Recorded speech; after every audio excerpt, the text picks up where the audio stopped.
saya akan menyampaikan mengenai 7 ringkasan materi pada mata kuliah Ulumul Quran. Yang pertama yaitu i'jaz Al-Quran, macam-macam mukjizat. Yang pertama yaitu mukjizat indrawi atau material atau disebut hissiyah kauniyah, yaitu mukjizat yang bersifat material dan indrawi. Artinya, mukjizat ini dapat disaksikan atau dijangkau langsung oleh indera masyarakat tempat Nabi tersebut menyampaikan ajarannya. Kemudian yang kedua yaitu mukjizat non-indrawi atau imaterial, sering disebut dengan ahliyah atau logis, yaitu mukjizat yang hanya dapat dipahami oleh akal budi manusia. Mukjizat jenis ini sifatnya kekal dan abadi serta tidak mengalami perubahan. Contoh dari mukjizat ini yaitu Al-Quran. Selanjutnya yaitu segi-segi kemujizatan Al-Quran. Di antara segi-segi kemujizatan Al-Quran adalah yang pertama, Al-Quran mengungkap sejarah. Contohnya seperti kisah Nabi Ibrahim alaihissalam ketika mencari Tuhan. Yang kedua yaitu Al-Quran mengungkap berita yang akan terjadi kebenarannya. Yang ketiga yaitu sejalan dengan ilmu pengetahuan modern. Selanjutnya materi yang kedua yaitu nasih mansuh. Menurut Al-Azharqani mengatakan bahwa nasah berarti menghapuskan sesuatu atau memindahkannya sesuatu dan mengubahnya serta tetapnya sesuatu pada itu sendiri. Sedangkan yang dimaksud dengan mansuh adalah hukum syariat yang mencakup perintah atau al-amr serta larangan atau an-nahi atau berita yang mengandung sebuah hukum secara jelas atau tidak. Materi yang ketiga yaitu kisos Al-Quran. Kisos Al-Quran adalah kisah-kisah dalam Al-Quran yang menceritakan hal ihwal umat-umat dahulu dan nabi-nabi mereka serta peristiwa-peristiwa yang terjadi pada masa lampau, masa kini, dan masa yang akan datang. Di dalam Al-Quran banyak diceritakan umat-umat dahulu dan sejarah nabi atau para rasul serta ihwal negara dan perilaku bangsa-bangsa kaum dahulu. Baiklah, materi yang keempat yaitu membahas tentang Amsal Al-Quran. Yang pertama sejarah Amsal Al-Quran. Orang yang pertama kali mengarang ilmu Amsal Al-Quran adalah Syekh Abdurrahman bin Husain An-Naisaburi, wafat pada tahun 406 Hijriah. Yang kedua yaitu macam-macam Amsal Al-Quran. Yang pertama Amsal Musarrohah, yaitu yang di dalamnya dengan lafaz masal atau sesuatu yang menunjukkan tasbih. Yang kedua itu Amsal Haminah, yaitu di dalamnya tidak terpengaruh dengan lafaz tamsil atau pemisalan, tetapi ia menunjukkan makna-makna yang indah, menarik, kerumunan yang redaksinya mempunyai pengaruh bila dialihkan terhadap yang serupa. Kemudian yang ketiga yaitu Amsal Al-Mursalah, yaitu kalimat-kalimat bebas yang tidak menggunakan lafaz tasbih secara jelas. Yang ketiga yaitu Ma'rifat Amsal Al-Quran. Yang pertama, dapat mengungkapkan kebenaran dan mengkonkretkan hal yang abstrak. Yang kedua yaitu dapat mengumpulkan makna yang indah, menarik dalam ungkapan yang singkat dan padat. Selanjutnya yaitu penggunaan Amsal dalam pendidikan. Penggunaan ini dengan cara mendeskripsikan, menggunakan gambaran lain dengan tujuan pembelajaran yang disampaikan akan lebih konkret dan mudah untuk dipahami. Amsal dalam Al-Quran digunakan untuk menanamkan nilai-nilai ajaran terhadap manusia. Kemudian materi yang kelima yaitu mengenai Aqsam Al-Quran. Yang pertama yaitu unsur-unsur Aqsam. Menurut pendapat Ahmad Syazali, sedikitnya terdapat 3 unsur yang harus dipenuhi jika dikehendaki suatu ucapan menjadi sebuah sumpah, yaitu yang pertama fi'il yang dimutaaddikan atau ditransitifkan dengan ba. Yang kedua itu muqsam bih, dan yang terakhir yaitu muqsam alaih. Macam-macam aksam. Menurut pendapat Manar al-Qatan, aksam atau sumpah terbagi menjadi 2 macam. Yang pertama yaitu jelas atau zahir, yang di dalamnya sumpah ini disebutkan fi'il qasam dan muqsam bih. Yang kedua itu muzmar atau tidak jelas, yang di dalam sumpah ini tidak dijelaskan fi'il qasam dan tidak pula muqsam bih, tetapi yang ditunjukkan oleh lam taukid yang masuk ke dalam jawab qasam. Selanjutnya faidah qasam dalam Al-Quran.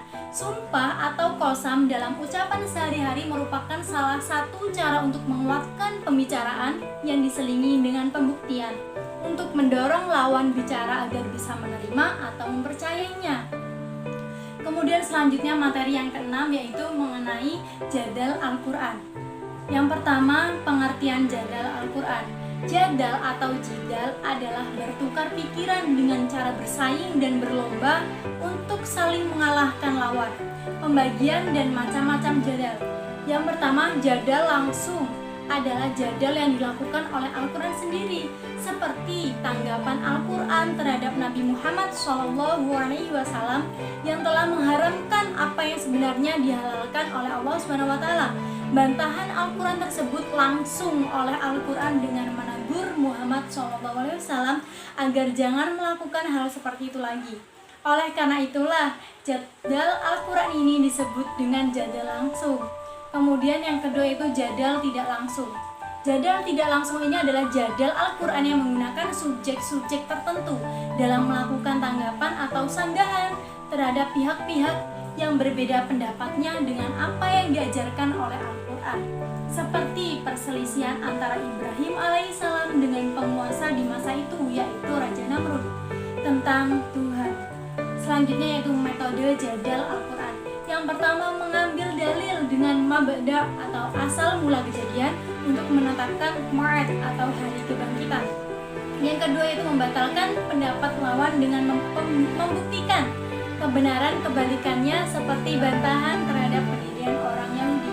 Yang ketiga yaitu menghimpun dan merinci, yaitu menghimpun beberapa sifat dan menerangkan bahwa sifat-sifat tersebut bukanlah ilah atau alasan hukum. Kemudian peranan jadal Al-Quran dalam penafsiran. Peranan jadal Al-Quran memberikan tuntunan agar dilakukan dengan cara yang baik dengan memperhatikan subjek-subjek dan objeknya serta mempertimbangkan bagaimana sikap yang harus diambil ketika dihadapkan oleh objek dan konteks yang berbeda. Apakah bersifat eksklusif ataukah inklusif? Karena dua sikap inilah yang sering dipraktekkan dalam jadal Al-Quran, yaitu yang materi ketujuh yang terakhir yaitu peran Israiliyat dalam tafsir. Pengertian Israiliyat adalah seluruh riwayat yang bersumber dari orang-orang Yahudi dan Nasrani serta selain dari keduanya yang masuk dalam tafsir maupun hadis. Peran Israiliyat dalam tafsir.